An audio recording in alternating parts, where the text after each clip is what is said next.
First ever factory outlet Mukunda jewellery అన్ని బ్రాంచ్లలో Christmas and new year సందర్భంగా ఎన్నో ఆఫర్లు. త్వరలో జూబ్లీ హిల్స్ బ్రాంచ్ ప్రారంభం. ప్రస్తుతం మనతో పాటు ఉన్నారు సుశీల గారు, బీఆర్ఎస్ పార్టీ నాయకురాలు, సీనియర్ నాయకురాలు. మేడంతో మాట్లాడే ప్రయత్నం చేద్దాం. మేడం నమస్తే. మేడం నమస్తే. రీసెంట్గా చూసుకుంటే ఒక ఇష్యూ ట్రెండ్ అవుతా ఉంది. అదేంటంటే అన్వేష్ అటు ఇటు పోయి ఇప్పుడు స్టార్టింగ్లో శివాజీ గారి నుంచి అన్వేష్కి వెళ్ళాడు, శివాజీ గారి నుంచి అనసూయ నుంచి మళ్ళీ ఇప్పుడు అన్వేష్ మాట్లాడడం వల్ల అన్వేష్ మ్యాటర్ టర్న్ అయింది. సో ఇది ఎలా చూసుకోవచ్చు మేడం? అంటే ఒక అమ్మాయికి జాగ్రత్తలు చెప్పడం తప్పు అయిపోయిందా సొసైటీలో? జాగ్రత్తలు చెప్పడం 100% తప్పు కాదు, నా దృష్టిలో అయితే కాదు. ఎందుకంటే ఒకటి రెండు వర్డ్లు కొంచెం తప్పుగా మాట్లాడిండు, అది మాత్రం 100% తప్పే. అది కొంచెం మాట అదుపు తప్పే మాట్లాడిండు శివాజీ గారు. ఫస్ట్ మాట్లాడినంత కరెక్ట్. అమ్మాయి ఇట్లా ఉండాలి, ఇట్లుంటే గౌరవిస్తారు, ఇట్లా ఆయన అభిప్రాయం ఆయన చెప్పిండు. చండాలంగా ఏం చెప్పలేదు కదా శివాజీ గారు. ఏం చెప్పిండ్రు? చండాలంగా చెప్పలేదు అసలే.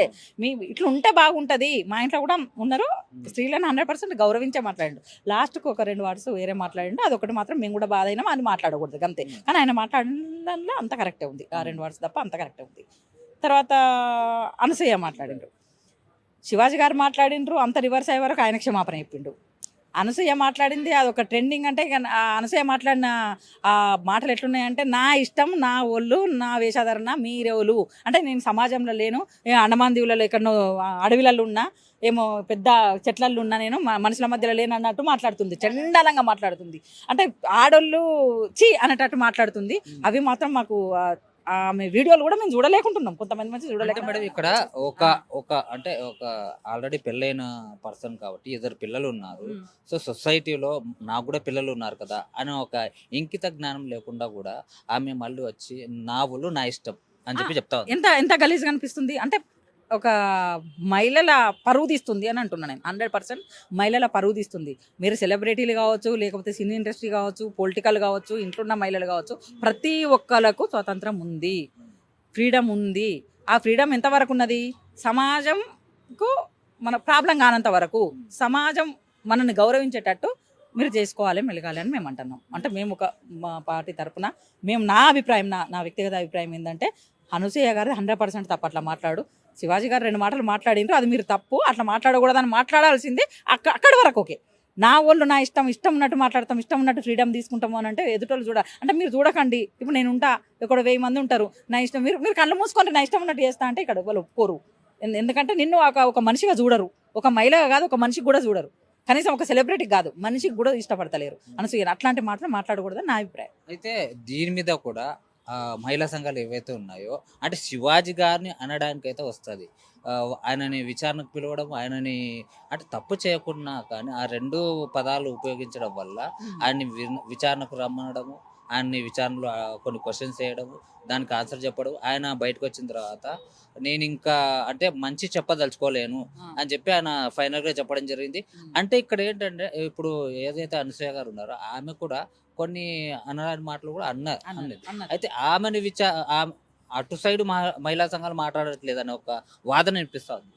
మహిళా సంఘాలు ఎందుకు మాట్లాడలే అంటే, నేను అనేది కూడా ఏంటంటే, అనసూయ ఎంతవరకు మాట్లాడవచ్చు అంటే, ఆ 2 వర్డ్స్ మాట్లాడకూడదు.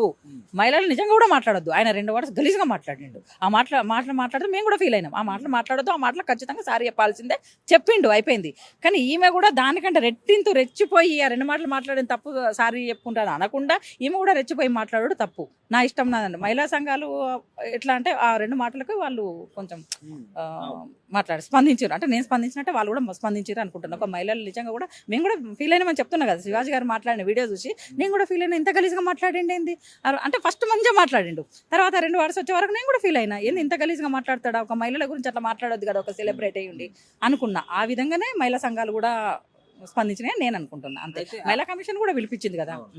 అయితే దీనిపైన యూట్యూబర్ అన్వేష్ ఎవరుతున్నారు అంటే కొన్ని విషయాలు మాట్లాడడం జరిగింది, అది చెప్పుకోవడానికి కూడా ఒక సిగ్గొచ్చేలా ఉంది ఆ మాటలు వింటా ఉంటే. అంటే ఒక సొసైటీని ఇంత దారుణంగా, అంటే మనలో మనమే ఐక్యత లేకుండా సో ఇలా చెప్పుకోవడం ఎంతవరకు కరెక్ట్? అంతేకాకుండా ఒక మతాన్ని, మన హిందూ ధర్మాన్ని కాపాడాల్సిన వ్యక్తే హిందూ ధర్మాన్ని కించపరిచేలాగా, అలాగే మనం ధరించే దుస్తుల పైన కానీ, సో ఇలాంటి విషయాల మీద అంటే మీరు బట్టలు వేసుకోకండి అనే ఒక విధానంలో మాట్లాడడం ఎంతవరకు కరెక్ట్? నేను ఆ మాటలు మాత్రం మొత్తం ఖండిస్తున్నాను. నేను నాన్ వెజ్ మాట్లాడిన మాటలను నేను సమర్థించాను. చాలా నాకు కూడా ఎబ్బెట్టుగా అనిపించినాయి. ఓవర్గా మాట్లాడకూడదు అట్లా. ఎందుకంటే శివాజీ గారు మాట్లాడింది కూడా నేను ఎప్పుడు చెప్పినా కూడా కొన్ని కరెక్ట్ చెప్పిండు, కొన్ని రాంగ్ చెప్పిండు. దాని గురించే మాట్లాడాలి. కానీ నువ్వు ఒక 100 నేను ఒక సెలబ్రిటీని, నా మొత్తం మిలియన్స్లలో నా పోతున్నాయి, నాకు మొత్తం ఫాలోవర్స్ ఉన్నాను, ఒక ప్రౌడ్ కొద్ది ఒక గర్వంగా నువ్వు ఏది పడితే అది మాట్లాడిన జనాల మీదకి వేస్తే లక్షల మంది దొబ్బుతుర్రు, మొత్తం వ్యూస్ పోయినాయి. మరి అది ఆ మనోభావాలు దెబ్బతింటుంది కదా. ఇప్పుడు మీకు అనిపించలేదా బాధ? ఆ మాటలు విన్నప్పుడు ఎవరికైనా అనిపిస్తాయి. నువ్వు తెలుగు దేవుళ్ళ మీద అనడానికి నువ్వెవడివి? అసలు నువ్వేమనుకుంటున్నావు? తెలుగు దేవుళ్ళు ఒక ఇండియా కల్చర్ ఉంది, ఒక సాంప్రదాయం ఉంది, దేవుళ్ళు ఉన్నారు. 100% దేవుని భక్తి మీద బతికేటోళ్ళు 99.9% ఉన్నారు. ఎవరైనా నమ్మరేమో, కానీ వాళ్ళు కూడా లోపల నమ్ముతారని నేను అనుకుంటా. దేవుని నమ్మని వాళ్ళు అయితే ఇండియాలో ఎవరు లేరని నేను సాక్షాత్తు సీతాదేవిని, ద్రౌపదిని వీళ్ళిద్దరిని ఉద్దేశిస్తూ, దేవతల్ని ఉద్దేశిస్తూ వీళ్ళు రేప్ చేయబడ్డారు అనే మాట కూడా మాట్లాడడం జరిగింది. అదే నేను అంటున్నా కదా, మాట్లాడడానికే కొంచెం మాకు అది కరెక్ట్ అనిపిస్తలేదు. ఆయన మాట్లాడిన మాటలు సమర్థనీయం కాదు. ఎట్లా అంటే too much is non sense అంటారు కదా. ఆయన కొంచెం డబ్బు ఎక్కువై, వ్యూస్ ఎక్కువై, నేను సెలబ్రిటీని, నన్ను అందరు ఇష్టపడుతుంటాను దాంట్లో ఏం మాట్లాడుతుండో, ఏం మైకంలా మాట్లాడిండో కూడా అర్థమైతలేదు. అంత ఘోరంగా మాట్లాడకూడదు. అది నేను 100% ఖండిస్తున్నా. నాన్ వెజ్ ఇంకో మాట కూడా అన్నాడు జరిగింది మేడం. ఏపీ సారీ చెప్పుకుంటా ఏడ్చుకుంటా కూడా మాట్లాడు. రైట్. అయితే తెలుగు స్టేట్స్కి వస్తే ఒకవేళ నాకు పెళ్లి చేసుకున్నా నా పిల్లని కూడా రేప్ చేస్తారని ఒక మాట జరిగింది. అంటే నేను అన్ని కూడా అంటున్నా, మాట్లాడని కూడా విడ్డూరంగా ఉండని మాట్లాడిండు. మన తన్నాలి, మనకి శిక్ష చేయాలి, నిజంగా కూడా మన తన్నాలి. ఎందుకంటే ఎంత గలీజ్గా మాట్లాడుతాడు అంటే ఇండియాలో ఇండియాలో ఉండేటోళ్ళు అంతా మహిళలు మంచిగా లేరా? ఇప్పుడు మేము 25 ఏళ్ళ నుంచి పొలిటికల్ ఉన్నాం, మేము లేవా? అంటే ఎవరు ఎంత గలీజ్గా మాట్లాడుతున్నావు ఇండియా గురించి? అది తెలుగు రాష్ట్రాల గురించి ఎందుకు మాట్లాడుతున్నావు? నువ్వు రా బిడ్డ, ఎప్పుడు వస్తావు రా? నువ్వు వచ్చినాక చూపెడుతున్నారు ఆల్రెడీ. అంత నెటిజన్లు ఫాలోవర్స్ అంతా దొబ్బుతున్నాయి. అంత గర్వంగా, అంత టెంపర్, అంత ఏంది నీకు? ఎంత ఘోరంగా ఎట్లా మాట్లాడతావు? అంటే ఇంకొక అంతకుముందు నేను పాత వీడియోలు ఏంది ఇట్లా మాట్లాడుతుండే ఎవరని నేను చూసిన తర్వాత ఆయన చాలా ఘోరంగా మాట్లాడతాడు ఇండియా గురించి. ఇండియాలో ఎవరు ఉండకుండా బాయ్, ఇండియాలో ఎవరు బతకకుండా బాయ్. నాతో చదువుకున్న నా క్లాస్మేట్లు వద్దంటే అక్కడనే ఉంటారు, నన్ను పైసలు ఆడుకుంటారు, వాళ్ళు బాగుపడరు. ఇండియాని వదిలేను రా బాయ్. ఇండియాలో ఎందుకు బతుకు? ఇండియాలో ఏమన్నా ఇండియా గురించి గలీజ్గా మాట్లాడతాడు. అంటే ఇండియాకే వాడిని రానియొద్దని నా ఉద్దేశం. ఇండియా కూడా రానితే చెప్పులు తీసుకొని కొట్టాలి నా కొడుకును. ఎందుకు వాడిని ఎట్లా పడితే అట్లా మాట్లాడుతుండు, దేవుళ్ళ మాట్లాడుతుండు. కాబట్టి అది అస్సలు సమర్థనీయంగా చాలా మాట్లాడిండు. నేను మాట్లాడలేకపోతున్నా. ఇంకా లాస్ట్ చెప్పండి మేడం.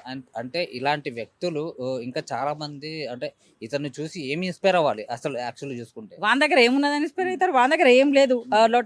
లోట పీస్ మాటలు, అవి మాటలు, ఇవి మాటలు యూత్ ఫాలో అవుతారు. కొంచెం స్టైలిష్ ఉండే ఏదో 4 మాటలు మాట్లాడంగానే ఈరోజు యూత్ కొంచెం వాళ్ళకు కూడా అర్థమవుతుంది. వాళ్ళ వీడియోలు ఇప్పుడు ఈ దెబ్బతోనే వాళ్ళకు కూడా అందరికి అర్థమైంది. రచ్చగొట్టే మాటలు, స్టైలిష్ మాటలు, డబ్బులు ఉన్నాయి, బాగా సంపాదిస్తున్నా, కోట్లు వస్తున్నాయి, మిలియన్స్ వస్తున్నాయి, నాకు అన్ని వస్తున్నాయి, ఇన్ని వస్తున్నాయి, అన్ని అంతా చూసే వరకు అబ్బాయి ఏంది యూట్యూబ్ పెట్టుకుంటే ఎన్ని పైసలు వస్తాయా అనేది ఒక ఆకర్షణకు లోనైపోయినారు. యూత్ అంతా ఒక ఆకర్షణకు లోనైపోయి మొత్తం ఫాలో అవ్వడం స్టార్ట్ చేసి యూత్ను చెడగొట్టే వీడియోలే ఉన్నాయి తప్ప అందులో మీరు బతుకుని పని చేసుకుని యూట్యూబ్ నేను తప్పంటలేను. యూట్యూబ్ కూడా చేసుకుంటారు, యూట్యూబ్లో కూడా డబ్బులు సంపాదిస్తారు. యూట్యూబ్లో నాకు కూడా ఉన్నది యూట్యూబ్, నేను కూడా అందులో పెట్టుకుంటా, దాన్ని తప్పంటలేను. కానీ మొత్తం అదొక్కటే కరెక్ట్.